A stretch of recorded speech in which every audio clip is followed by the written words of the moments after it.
Hello everyone, ನಾನಿವತ್ತು ಪಡ್ಲಕಾಯಿ ಮತ್ತು ಕಡಲೆಬೇಳೆನ ಹಾಕಿ ಯಾವ ರೀತಿ ಸಾಂಬಾರು ಮಾಡ್ತೀನಿ ಅಂತ ನೋಡೋಣ ಬನ್ನಿ. ನಾನಿಲ್ಲಿ ಪಡ್ಲಕಾಯಿನ ತೊಗೊಂಡಿದ್ದೀನಿ. ಅದ್ರ ಮೇಲಿರುವಂಥ ಸಿಪ್ಪೆನ ನೀಟಾಗಿ ತೊಗೋಬೇಕಾಗತ್ತೆ. ಆಮೇಲಿಂದ ಕಟ್ ಮಾಡಾದ್ಮೇಲೆ ಅದ್ರ ಸೀಡ್ಸ್ ಏನಾದರೂ ಬಳ್ತೋಗಿದ್ರೆ ಅದು ಸಾಂಬಾರ್ಗೆ ಹಾಕಿದ್ರೆ ಚೆನ್ನಾಗಿರಲ್ಲ.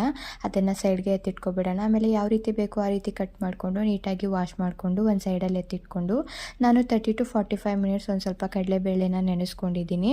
ಅದನ್ನು ವಾಶ್ ಮಾಡಿ ಇಟ್ಕೊಳ್ಳೋಣ. ಒಂದು ಜಾರ್ಗೆ ಕಾಯಿ, ಈರುಳ್ಳಿ, ಬೆಳ್ಳುಳ್ಳಿ, ಟೊಮೆಟೊ, ಶುಂಠಿ, ಚಕ್ಕೆ, ಲವಂಗ, ಸ್ವಲ್ಪ ಸಾಂಬಾರು ಪುಡಿ ಮತ್ತು ಕೊತ್ತಂಬರಿನ ಹಾಕಿ ನೈಸಾಗಿ ಪೇಸ್ಟ್ ಮಾಡಿಕೊಂಡು ಒಂದು ಪಾತ್ರೆಗೆ ಎಣ್ಣೆ, ಈರುಳ್ಳಿ ಮತ್ತು ಕಟ್ ಮಾಡ್ಕೊಂಡಿರುವಂಥ ಪಡ್ಲಕಾಯಿ ಮತ್ತು ಕಡಲೆಬೇಳೆನ ಹಾಕ್ಕೊಂಡು ಹಸಿ ಸ್ಮೆಲ್ ಹೋಗೋವರೆಗೂ ಸ್ವಲ್ಪ ಉಪ್ಪು ಹಾಕ್ಕೊಂಡು ಫ್ರೈ ಮಾಡ್ಕೊಬೇಕಾಗುತ್ತೆ. ಆಮೇಲಿಂದ ಗ್ರೈಂಡ್ ಮಾಡಿರೋಂಥ ಮಸಾಲಾನ ಹಾಕಿ ಅದನ್ನು ಸ್ವಲ್ಪ ಎಣ್ಣೆ ಬಿಡೋವರೆಗೂ ಫ್ರೈ ಮಾಡಿಕೊಂಡು ಆಮೇಲಿಂದ ಜಾರಲ್ಲಿರುವಂಥ ಖಾರನ ನೀರು ಹಾಕಿ ತಗೊಂಡು ನಮ್ಗೆ ಎಷ್ಟು ಬೇಕೋ ಅಷ್ಟು ಅಳತೆಗೆ ನೀರು ಹಾಕಿ ಕುದಿಯುವಂಥ ಹಂತದಲ್ಲಿ ಉಪ್ಪು ಮತ್ತು ಕೊತ್ತಂಬರಿನ ಹಾಕ್ಕೊಂಡ್ರೆ ಸೂಪರ್ ಟೇಸ್ಟಿ ಆದಂಥ ಸಾಂಬಾರು ರೆಡಿ.